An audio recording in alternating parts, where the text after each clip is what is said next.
Here we go!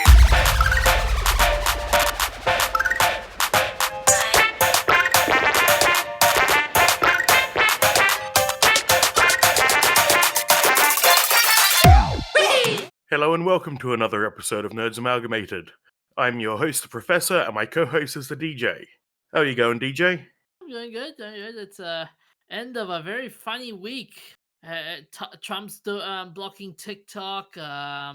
Yeah, it'll be fun to see how that shakes out. Yeah. Would you ever use it? No, I wouldn't. I'm too old for TikTok. Or I'm somewhere in the space between being Gen Z or whatever it is who uses TikTok and being a boomer who uses TikTok. Because those are the two groups of people who I see using TikTok. Although Instagram is doing their own version of TikTok, and interestingly enough. Yeah, so is YouTube and Microsoft's buying TikTok. Oh, interesting. Yeah, we'll have to see where things go. Like, how crazy was that Beirut blast? It's insane. Yeah, they were saying the conspiracy theories are like some saying it's an attack, some say it's some accident in the workplace. Yeah, I think it's probably an accident. Don't attribute to malice what can be explained by stupidity. In this case, the stupidity being that the government in charge of customs, so the Beirut Customs Department, left 3,000 tons of fertilizer in a warehouse in the middle of the city. And the only reason it's not worse is because it happened in the evening on a day when nobody was at work because of the COVID. That's the only saving grace from that Yeah. whole thing. The irony being that COVID has just saved hundreds of lives. Oh man. But anyway, what have you done with my co-host, DJ? Where's Deviboy? Oh, Deviboy. Oh, I go away Deviboy. for a week, and what have you done? Have you killed him? No, he's not dead. I mean, he went to a far, far away land. Alright, you can just say he went back to uni. Yeah, well, okay, fair enough. Well, that was the far, far away land, but okay. It's not that far, I can get there in 20 minutes on the bus. Anyway, our first topic for tonight is about a beetle that makes frogs shit themselves. So, this is a new superpower, huh? Yeah, that beetle just... its superhero name is Brown Note. Oh no! Can you imagine, like, make a cartoon out of this? No! Frog bite. Let's not make a cartoon out of this. I don't want to see this. Oh man, I bet Adult Swim will be thinking this would be a great cartoon. No! This will not make a great cartoon.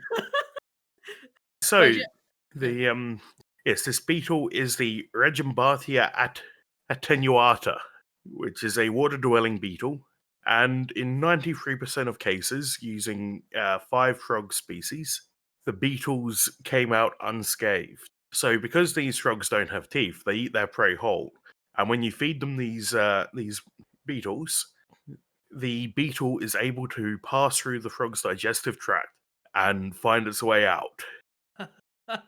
it just reminds me of that Simpsons episode when Homer was a big tall giant and he's eating he accidentally eats one of the townspeople, and the townspeople is like, I found a way out, but it's not pretty, but it'll do. Yes, but this is the first case of prey stimulating excretion to escape. I wonder why hasn't any of the other small insects have come up with this idea? Well, I imagine it's pretty hard to actually evolve this kind of ability.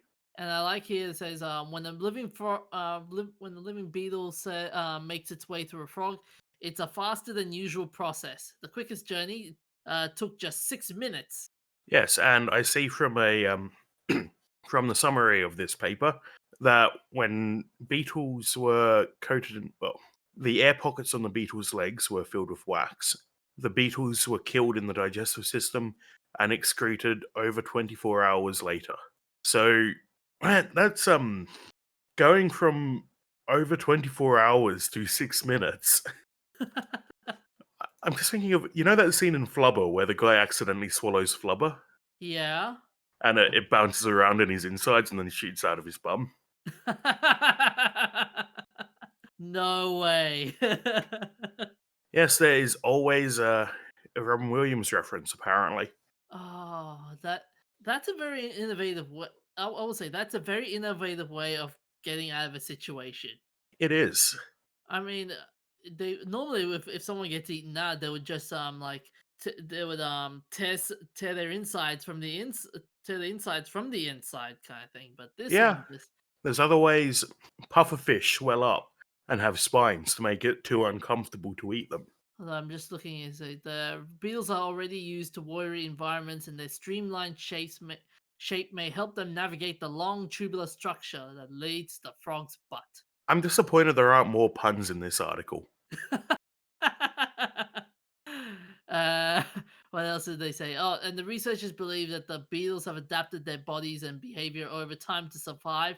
After almost becoming a frog's meal, the beetles respire using a small air pocket beneath the wings, so they could feasibly survive the oxygen-free conditions of a digestive tract. Their hard exoskeleton may also offer protection against acidic digestive juices. So it's basically like okay, it also reminds me of that other episode when the Simpsons were shrunk to fit into Mr. Burns's body. What a inner space reference. Yeah. Although I'm surprised that these beetles haven't come to Australia. Well, things here generally have big teeth. I mean, the frogs don't, but why would you think they'd be in Australia? I don't know, maybe they could kill the frogs in a way. Can we train these beetles to kill cane toads? Well, that would be a feat in itself. If it actually happens, that'll be amazing. So they said that this is the first study to document an active prey escape from the vent of a predator and to show that the prey may provoke predator defecation to hasten escape from inside the predator's body. The Yeah. Yeah. I mean, I've never heard of anything doing it before. This is like something. This is like something out of science fiction. The more you read about this, it's like, wow. I wonder if any other animals have done this before besides the beetle. I wonder We if there need to were. do more science. I wonder if this is the same case for human bodies because I think a human body would, even though it's different from a frog's body, it's the same. It wouldn't be the same, would it? I don't know. In fact, why don't you find out? I'll go order a box of these beetles. Nah, I don't want to be the first person to get experimented on. Thank you very much. Well, you're not the first. The first was the frog. I meant the first human, but okay. Frogs are people too. Although I'm just wondering, like, I wonder what's the pH level of a frog's stomach. Though. Must be much more acidic than ours. Well, you'd think less acidic, or it would dissolve the beetle. Yeah, pH level frogs. Uh, ugh, it varies. So it could be as low as 2.5, but I've got one here saying that the pH level of frog can tolerate um Well, 4 to 4. that's different Yeah. because humans have a much smaller pH level that they can tolerate compared to the inside of their stomach. Like, if you get a hole in your stomach, an ulcer, you get your insides all messed up. Yeah. Crazy part about this would be, can you imagine in future movies, like they imagine they make a remake of Honey I Shrunk Our Kids. They'd be like, look, there are some these are the bugs right there. We could use them to survive through this ordeal. Yeah, please no. A, I'm, don't reboot another classic movie and ruin it. Two, no. No. uh, I'm giving Hollywood too many bad ideas, aren't I? You are. So we should move along. Yep. Before we pass. Oh, why didn't I think of that?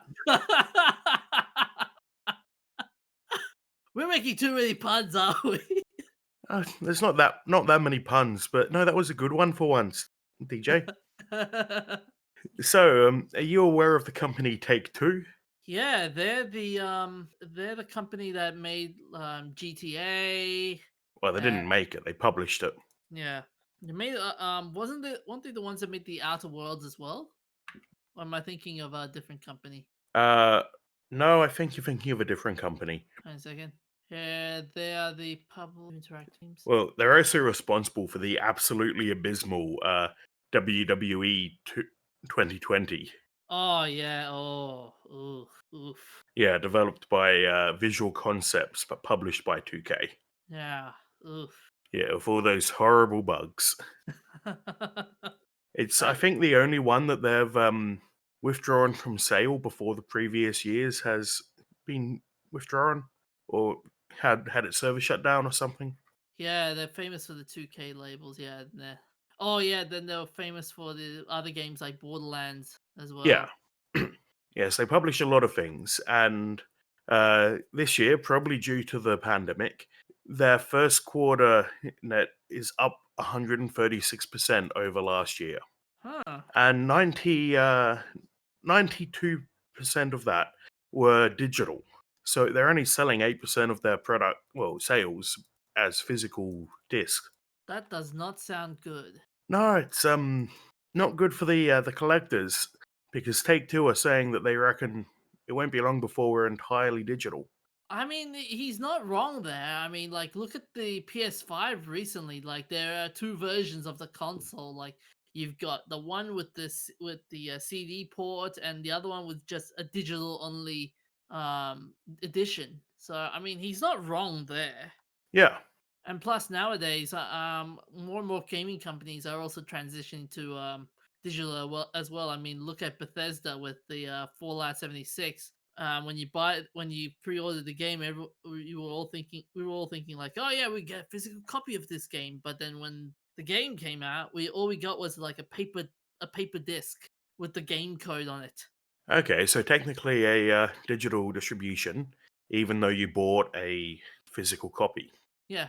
So you got the pretty game case to go on your shelf and go off your shelf after you installed the game and found out how rubbish it was. So none of your friends ever know you bought it. Yeah. It was so bad, just so bad. No, they did actually publish Outer Worlds, Ah, okay. which was another flop. Everyone was like, Really? "This is gonna kill Bethesda." Nope. It unfortunately Obsidian weren't able to pull off a Bethesda killer because Bethesda has like 20 years or more of experience doing this.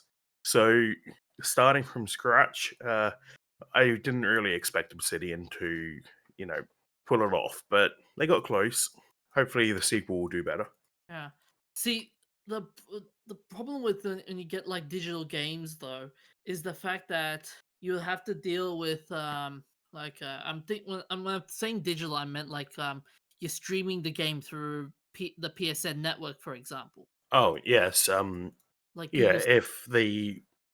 if you live somewhere that doesn't have great internet, or the eventually the network will go down and you won't be able to download the game anymore, then you no longer have access to it, which sucks for preservation. And the downside to that is that yeah, you can't like what like you're in the middle of a very like hype very good game, and all of a sudden like internet buffering, like dang it. Well, that's only if you're playing the like they don't mean by digital distribution, they don't mean playing it on a cloud server like Google Stadia or GeForce Now. They Okay, just mean you buy the game online. okay. So like Steam. Okay, yeah, fair enough, fair enough, fair enough. Yeah, so no buffering there. That'd be an interesting one though as well. Like, who will take the rights? Will it Epic Game Store or will Steam take it? That'd be the other question. Take Two has their own store for some of their games. So Rockstar has a their own distribution platform. I just hope they don't decide, hey, let's set up our own company only distribution platform Yeah, because that worked yeah, wonders. well, it does. It makes tons of money, but yeah, we're starting to get to the point where companies are splitting off to make their own one company only store, and that's what's going to kill Netflix. But So it's not that I'm worried about killing Netflix or that, you know, the competition's good. But what I don't like about it is that it's bad for the consumer since instead of having one or two companies that are competing on price and content. You have dozens and still have to pay your $15 or whatever membership at each different store. Yeah. And if I'm also assuming that gaming prices will also be affected as well, wouldn't they? Yeah, gaming prices are starting to go up. Like the game price is going up, I think. I've noticed more and more $100 games on Steam. And I do remember the Take Two CEO, I think, said the other day that the price of games is going up because the quality of the game is going up. And I just had to laugh at that because Take Two published WWE 2020. Red Dead Online is a flop. Red Dead 2 was good, but Red Dead Online was a flop. So I don't think anyone's going to be spending money for that. I doubt it, but the downside to it, the downside to it would be like guys like me who love the collector's editions. Like we kind of left out because they were saying because normally like those are the things that will entice people to buy the games. Like making it digital only, yeah, sure, it's fun and all, but there isn't any enticement, to get the game. Like making it digital only just ruins the enticement factor. So you're upset that you can't get toys to go with your game. Really toys to go with my game, but more like what stuff would be in a game kind of thing, like additionals, like DLC or Good. DLC shouldn't be part of a pre order bonus. I think they Like you should can because include it if you're going to sell a bonus that includes the season pass or whatever, but there shouldn't be DLC that's only available as a pre order bonus or on a specific platform. what do you think would be the biggest problem for this type of situation though? In 10 years or 20 years, when the company shuts down or decides to change, or anything could happen that will stop you being able to play the games you paid for. I'm going to be Yeah, very angry when that happens. but wouldn't those types of games in like 10 or 20 years wouldn't they be just moved into retroware? Yeah, but you can't. We've always been able to preserve games, retro games, by cracking them because there are exemptions under under all the copyright acts, most of the copyright acts, I suppose, around the world to hack a game to preserve it, and that includes stuff like removing CD checks, removing DRM, and of course, if you're doing that, then going and throwing it up on Pirate Bay, you're going to get sued for pirating a game. But if you wait until the game developer is out of business or it's been 20 years and they've moved on, it stops being it stops being as likely that you'll be sued for it. But the if you don't have access to don't have access to the game files, you can't crack it. Yeah. So if these stores shut down and you don't have a copy of the game downloaded, you can't crack it. You can't track down a CD. Like you can go on eBay and buy CDs for retro games and use them as the base for your crack. There's communities like Redump who aim to catalog every version of a CD that was published. You know, the Europe, the American, the Japan version, uh, which patch level it's at. You can't do that with the digital edition. Also, with the digital edition, it's easy for the developer to replace your copy of the game with an inferior copy through patching, which is what happened to Warcraft 2. No, Warcraft 3. They released a remaster of that was really bad. People didn't like it but couldn't go back because the original game ceased to exist. That's another thing that you mentioned the whole piracy thing. Are we gonna see a repeat of the G2A G2A or G2G? In G2A. Yeah, that's the one. The G2A piracy controversy. No, I think that still goes on because the issue with that is less piracy and more people buying games from people buying games with stolen credit cards, then selling them on G2A to money launder. Ah, okay. So different. So So you might different. buy a game on G2A for a couple of bucks compared to its full price of $30 or whatever. That's because someone's used a stolen credit card and is laundering their money. Ah, okay. So And yeah, different when context. they do that, if the credit card owner catches them and does a chargeback, the game developer is out of the money. but the thief isn't. G2A isn't. G2A still gets their cut. Okay. So, And the person who bought the game might not even know that they've bought a illegitimate copy. but piracy. So it's a different situation. Okay. Yeah. But piracy would be a very, very bad issue as well when you when you make it digital. I When think not actually. I think since it's digital, you can have like they downloaded the game, and as controversial as it is, you can have always on DRM, which is theoretically harder to crack. Practically, not always. Denuvo is a major one, which often gets cracked right after release. Um, Sometimes the developers even a little bit stupid and includes either accidentally or by sabotage includes a DRM free copy of the game in the download. Oh, how could I forget Doom? Yeah, was it Doom that did that? It was Doom I thought it Eternal. was okay. It was Doom Eternal and was Yeah, you're right. hilarious. Yeah, so it's always on DRM should be harder to crack than say a CD key check. And I think then when we move into GeForce Now style things, it's going to be even harder to crack because you won't have access to the game files at all. You're just streaming the video like you're watching Netflix. Yeah. As a game developer, when you see when you see those types of statements, does it give you a what does it give you? Does it give you a sense of dread or a sense of hope when Uh, I'm kind of worried about digital. Well, I'm not worried about digital only distribution because that's how indie games have been distributed traditionally.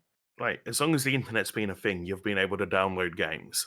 But what I am worried about is the move to dozens of different stores and GeForce Now style streaming yeah. because it I, at the moment it's fairly easy to get onto either Steam or Epic Launcher, or if you can get a deal with Origin. Uh, with more stores, you have more bases to cover. You can't if you want maximum market penetration, you need to release on more stores. Then if it goes to just the GeForce Now stuff, people who it's actually styled after an old concept of thin clients where you don't have the computer power on your computer, you just use your computer as a terminal to connect to a more powerful server. Yeah. But if you don't have control over the server like you would in GeForce Now, it's harder to install an indie game or a mod. So I don't know if GeForce Now lets you do mods, but I assume to use a game you have to get um, into their store. From what I'm seeing, they say some are saying you are allowed to, and some are saying yeah, you are allowed to. Yeah, Okay. you can now play mods on GeForce now. Yep. Right. Yep. See, the crazy part with digital as well is like everyone is really pushing that whole ideal that digital is the thing now. Digital. Like no one values the physical copies anymore. So it's like you're losing that sense of nostalgia. Yeah. Like I kind of like floppy disks just because of how tactile they are. Yeah. They're an awful storage format, but they're so tactile. Especially the really old ones. You slide them into the bay, they go clunk. You got uh, the thing you got to flip down. Not to mention that when you put it into the disk drive and you can hear the whirring sound in the floppy disks, like, whoop, whoop. Yeah, Like, well, I was like, man, I miss those sounds. I don't miss the issues, but I miss the format. Yep. One thing I look forward to from digital distribution is cheaper games because they don't have to pay for distribution. Ha ha ha ha! No, that's never gonna happen. Nah, it won't. And plus, the problem with digital distribution as well is the fact that if you might get you might get like day one problems. Yeah, yeah. The when games are on a disc, if you had the disc, you knew you could play that day. But now I've been part of a couple of game launches that I've been following that I've tried to play on day one and haven't been able to because the server has gone down, which isn't as much of a problem with things like Steam having absolutely colossal amounts of load balancing. Hmm. but it's still a risk. Uh, anyway, speaking of money, what's your topic for tonight, DJ? So my topic,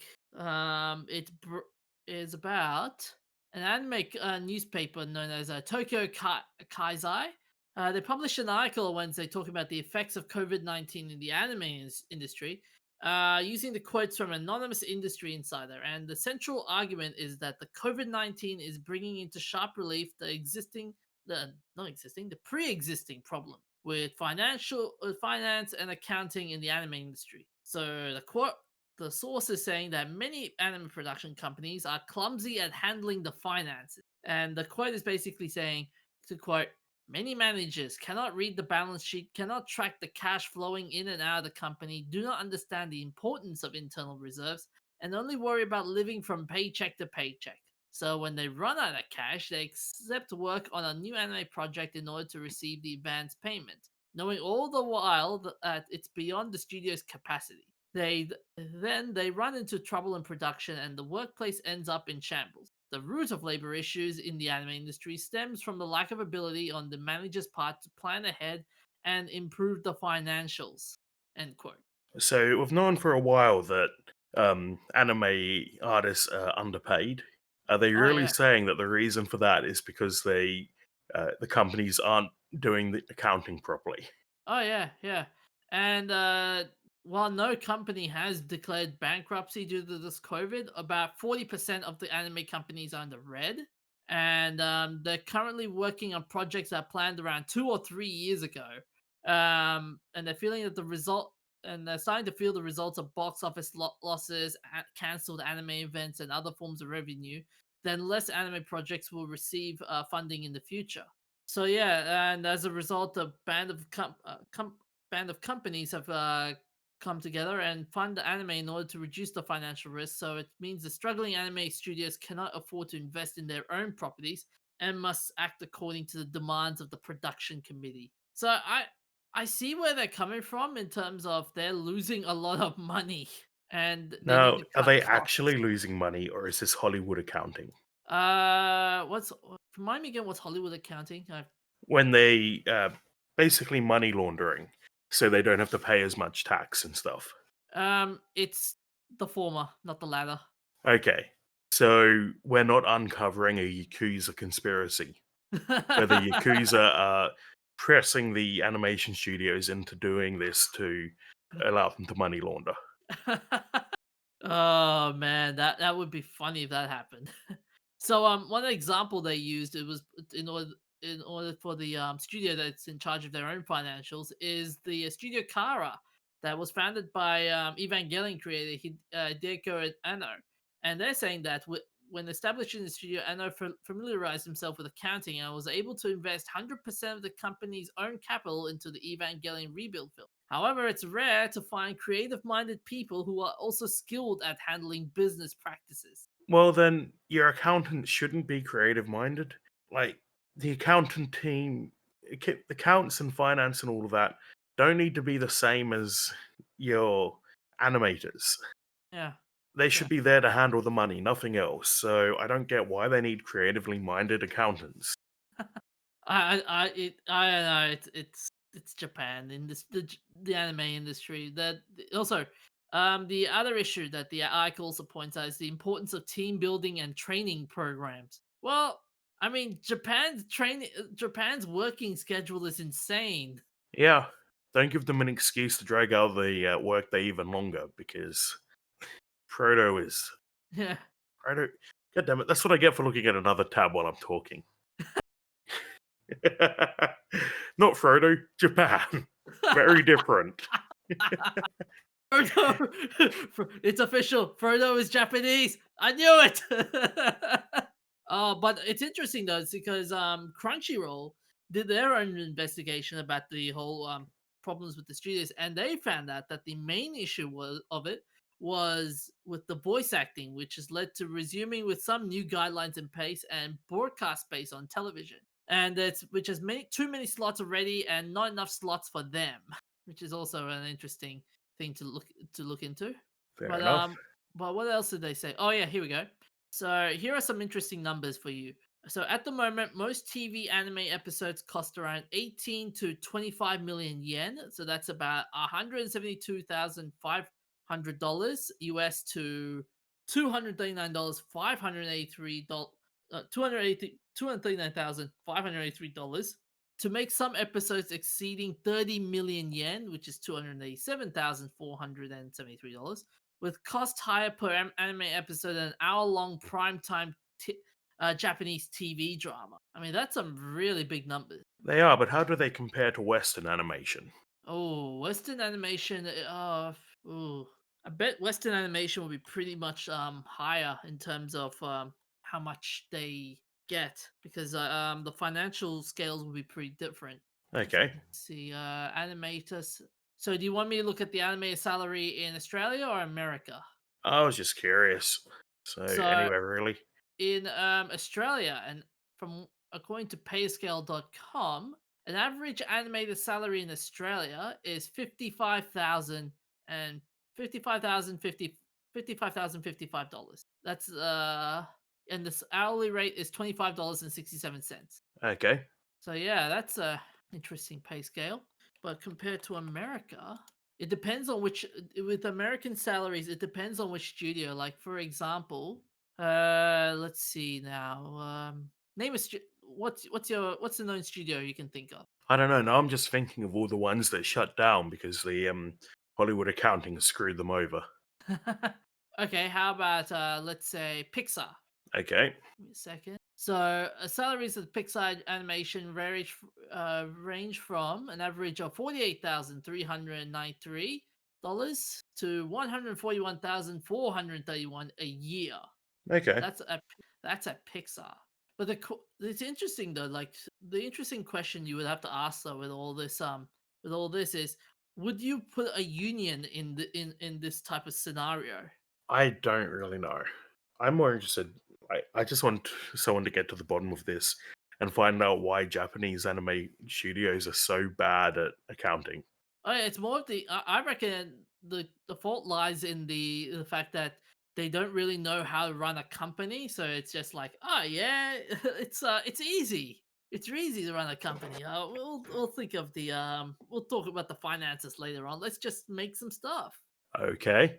I think it's more of they like the art of doing anime and don't think about the financial costs later on.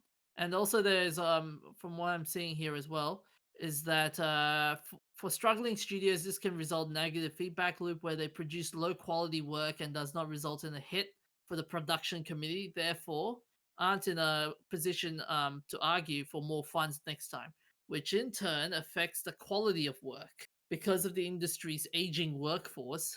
Apparently, 16.5% of respondents had worked in the industry for over 30 years. The quality of anime will likely decline in the long term unless widespread training programs are implemented.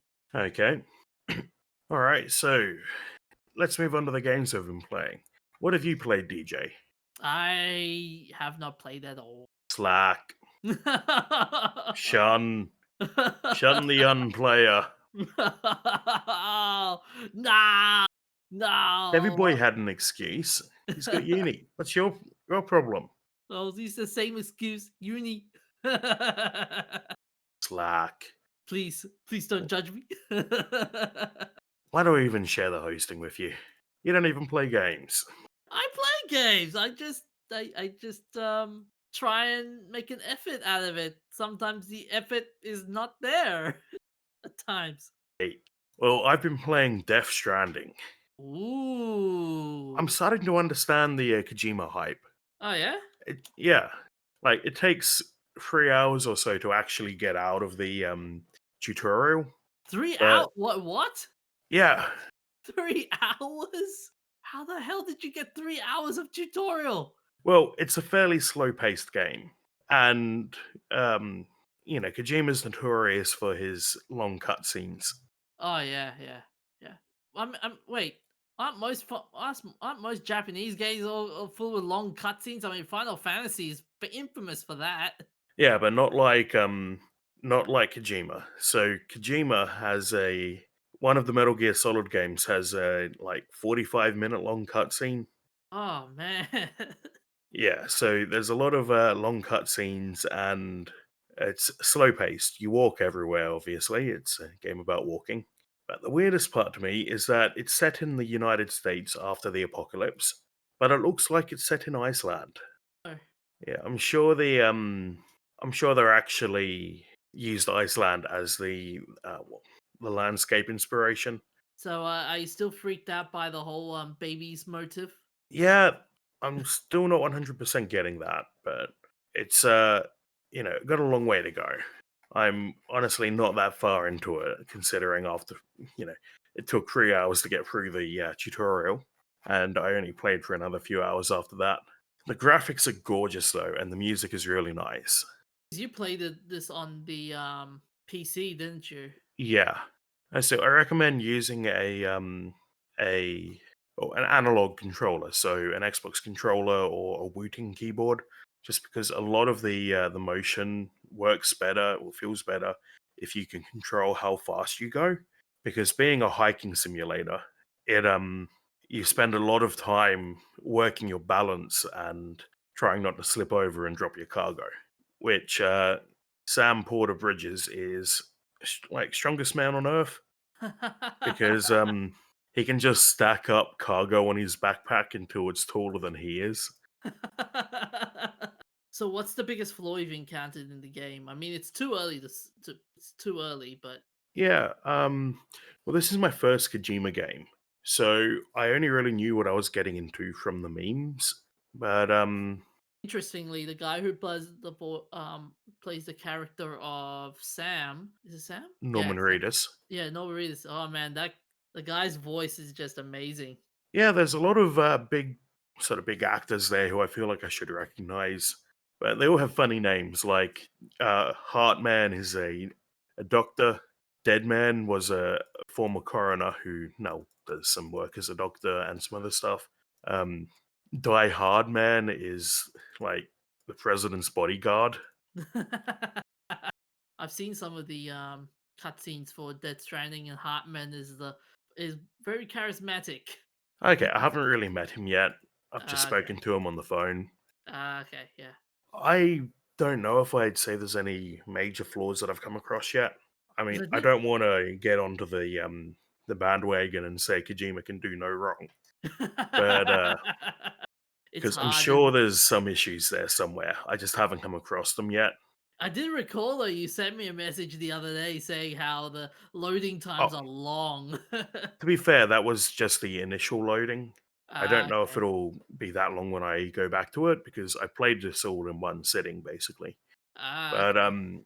that was the first load into the start of the game took a couple of minutes, and I sent you a message saying that the loading times are really long because I thought that it would follow through. But once you're actually in game, they're not too bad. Going from like cutscene to gameplay. I was gonna say like the reason why it might be such a long loading time is because this game was designed for console play and not for PC play. Well, why would that be true? Because normally, like normally like transferring like PC from games from PlayStation to PC, it's always a bit of a challenge. Like they did that with I think it was one of the Rocksteady games for Batman. After they Oh, transferred like Arkham City had an abysmal port. yeah. Yeah, but I don't think it's that. I think I could I'd need to buy a bigger SSD, but I've only got a 128 gig one, which honestly gets a bit squishy. But I could move the game to the SSD to be faster. You can't do that on a PS4 Yeah. because by default, I don't even know if the PS4 has a SSD option. You know, it really feels like Iceland. I feel like every step in the game is Iceland.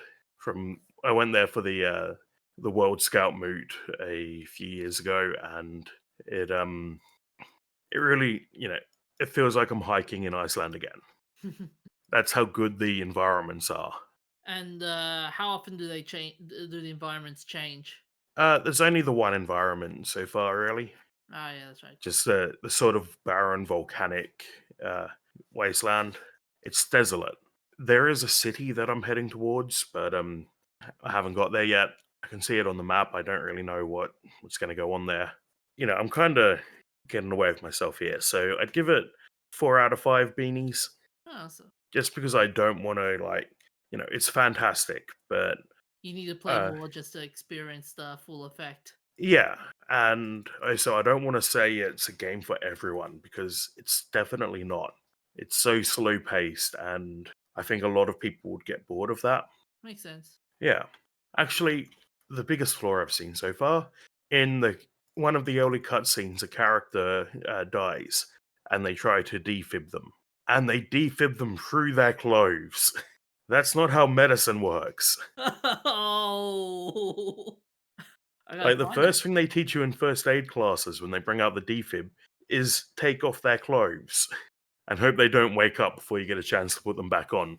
No, you can't defib through clothes because they just block the electricity.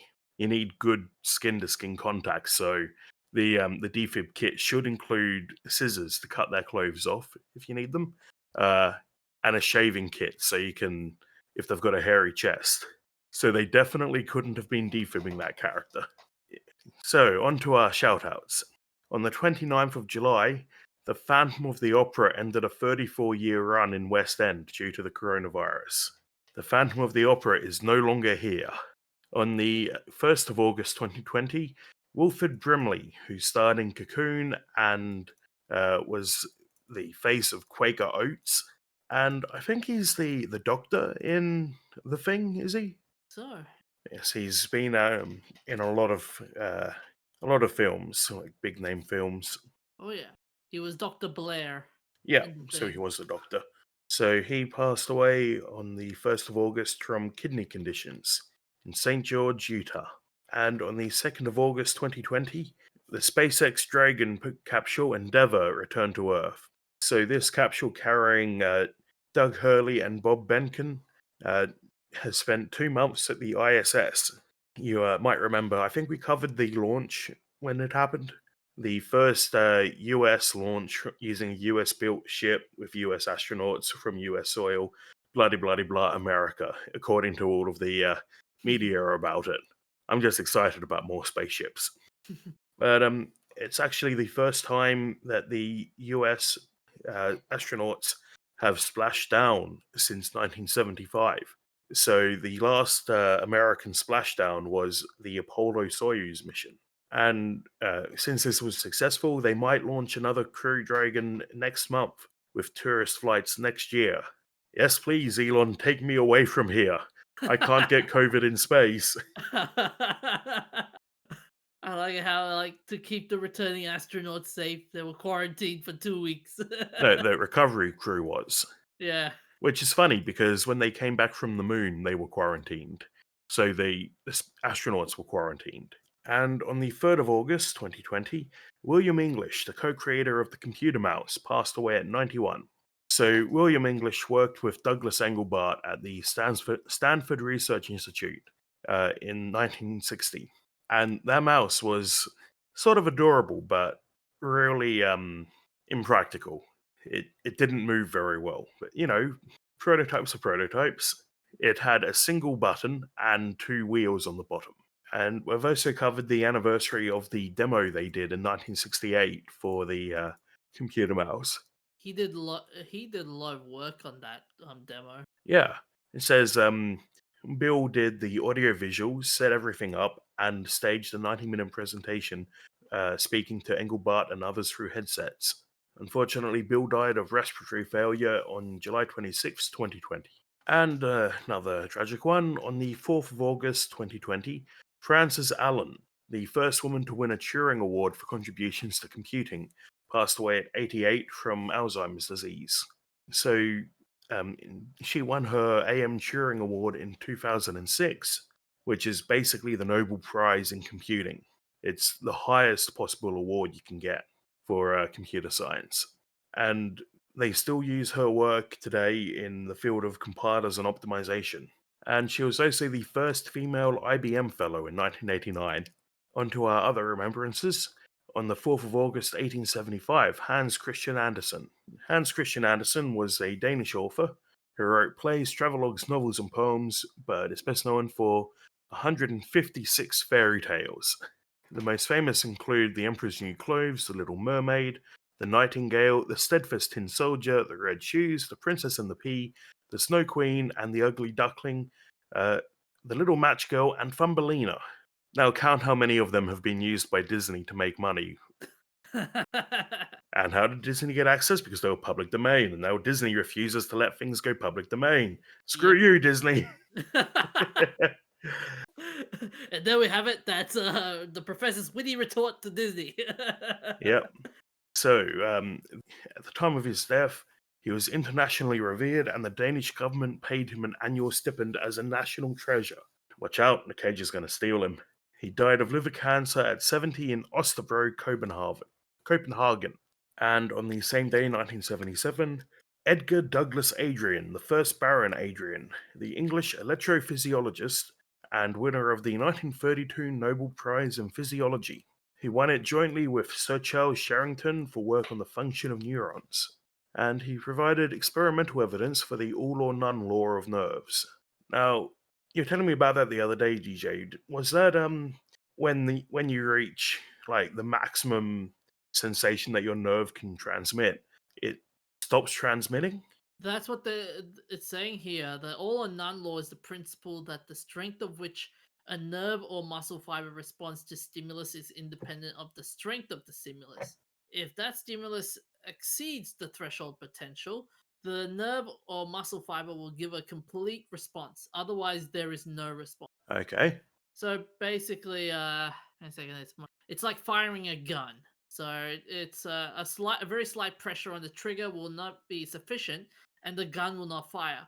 But when adequate pressure is applied on the trigger, however, it will fire. So the speed and the gun and the force of the bullet are not affected by how hard you pull the trigger. The gun either fires or it does not. Okay. So Edgar Adrian's work led to the idea of the homunculus, which is the body's sensory map of itself. He died at 87 in Cambridge. On the 4th of August 2014, James Brady passed away. James Brady was the assistant to the US President and 15th White House press secretary, serving under President Ronald Reagan. In 1981, he was permanently disabled from a gunshot wound during the attempted assassination of Ronald Reagan. And even though he didn't die until 2014, his death was ruled a homicide caused by the gunshot wound he received 33 years earlier. So when the gunman, 25-year-old John Hinckley Jr., attacked Reagan and his cabinet, Brady took the first of the 6 bullets fired. Oh man, what a brave soul. Yeah, the wound left him with slurred speech and partial paralysis. Yes, it's unfortunate. He seems to have suffered quite a bit of brain damage by his symptoms. Have you seen I was looking at Hinckley's bio, and there's so many conditions to his release. It's amazing. Well, I see that Hinckley didn't face any charges for killing Brady because he's not guilty by reason of insanity. So, what are some of those conditions? He's not allowed to watch porno. Second, let me get the. Oh yeah, here we go. The prohibitions: using alcohol, possessing any firearm, ammunition, or other weapons or memorabilia of Foster, especially photos, magazine articles, contacting Reagan's family, Brady's family, Jodie Foster, Foster's family, Foster's agent, from watching or listening to violent movies, television, compact discs, from accessing printed or online pornography, online access to violent movies, television, movies, novels, or magazines, speaking to the press, visiting past homes, or graves of the current presidents, past presidents, certain past or present government officials, erasing his computer's web browser history. The requirements are also interesting as well. So he's required to work at least 3 days per week, to leave immediately if he finds himself approached prohibited places, to record his browser history, to not drive from his mother's home more than 30 miles, which is 48 kilometers, unattended, 50 miles, 80 kilometers while attended. Man, that's a lot of conditions. Now, hold on. What's with Jodie Foster? Is he a stalker as well? I think so. Yeah, he apparently he was reportedly seeking fame to impress actress Jodie Foster, for whom he had an obsessive fixation. Reminds me of that guy who tried to bomb Bjork. Oh yeah. Oh no. Oh, I saw a video of that. I was like, Uh, no, no, yeah, don't do he it. killed himself on camera professing his love for Bjork or something Oh like that. And yeah. the cops managed to catch up with his package containing an acid bomb. Oh, I saw a YouTube video talking about the whole thing. I'm just like, oh, It reminds me of the bit about the internet history. Reminds me of a radio show by Collective Noun. So they used to do a radio show. Now they do a podcast. But one of their bits was looking at one of the hosts' Google history and asking him to explain the weird stuff. I can just imagine him going into a meeting with his I don't know, FBI agent, whoever it is whose job it is to follow up with him and make sure he's not oh, the causing trouble, and then being like, okay, on February 30th, February 30th? Whatever. wow, On, the dementia hit you that hard to see the February at 30 days? on Wow! February 30th, you looked up this weird stuff. What's the reason for that? February 30th. Oh man. If Hickley was to see that, he'd be like, I didn't have February 30th. What are you talking about?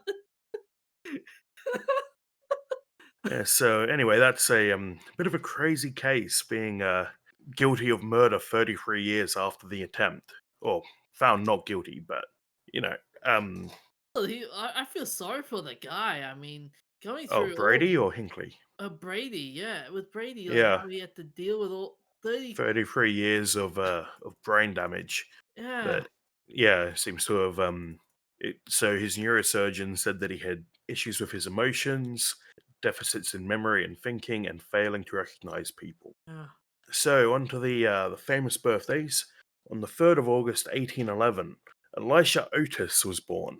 Elisha Graves Otis was an American industrialist who founded the Otis Elevator Company, and Otis was also responsible for inventing safety devices to protect the occupants of the elevator if the cable fails.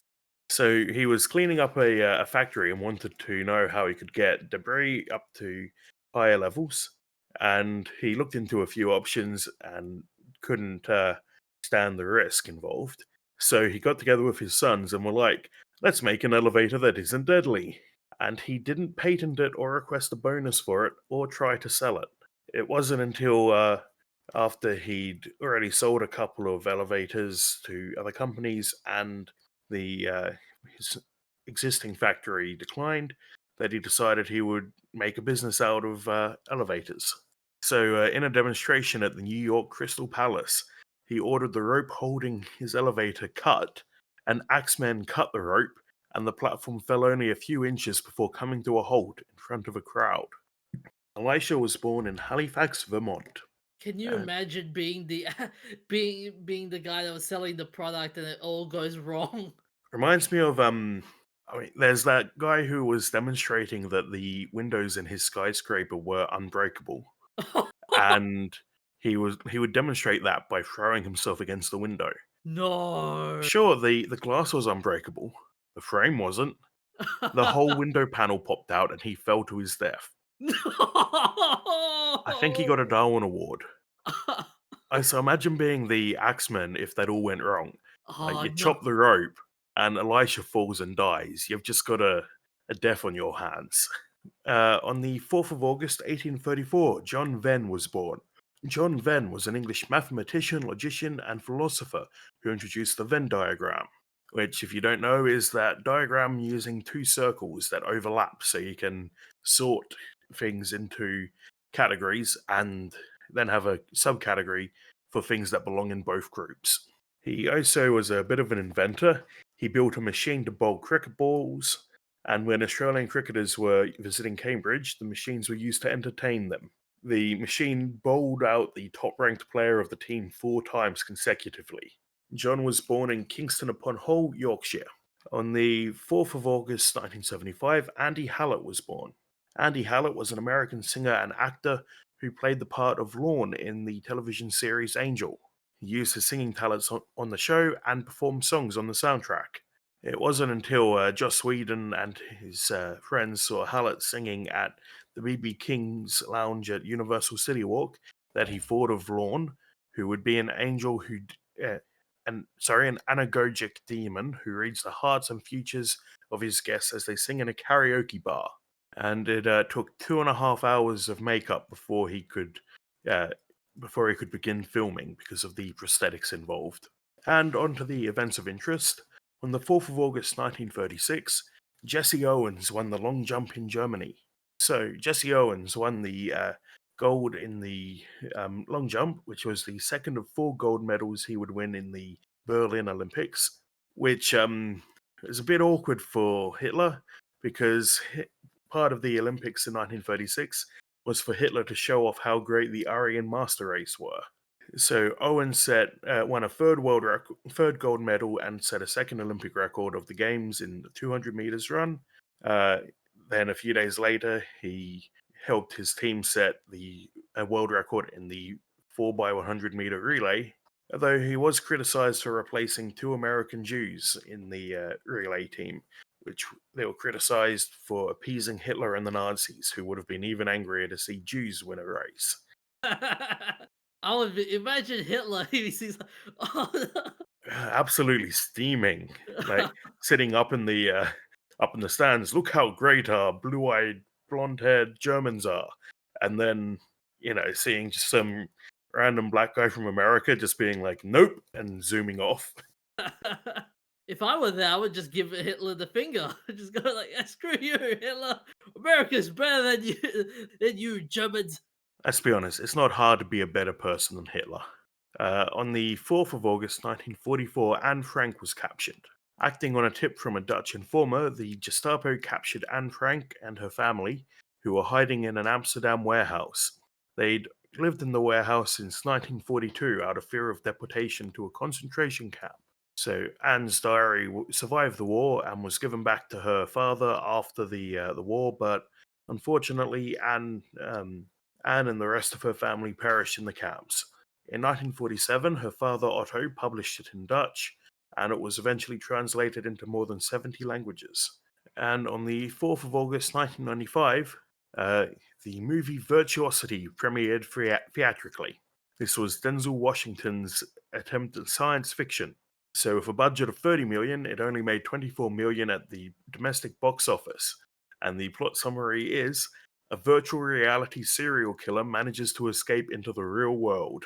I mean, that just sounds like someone who likes playing video games, like someone who's really high ranked in COD or something, and deciding, hey, I could do this in real life. I'm sure it goes deeper than that. It just reminds me of the Lawnmower Man, where it's like, oh yes, I'm a lawnmower man by day, but I'm a virtual reality serial killer by night. Yeah, kind of the other way around though, because he starts off as a VR killer and then becomes a real world killer. But that is all we have for tonight. Where can they find us, DJ? They can find us on Facebook, that's not canon.com, where we have an archive of our old episodes, Twitter, Instagram, and they can also find us on Pod Hero, where uh, where your support will be grateful to us, as we value your contributions in creating cool content for you guys. Yeah, so on Pod Hero, uh, you can subscribe for $5 a month, and then your subscription is split between the podcasts you listen to. So if you just listen to us, we get the full $5.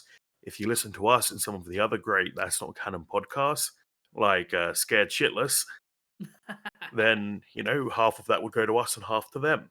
There we go, DJ. Did you see that segue into a That's Not Canon shout out? Don't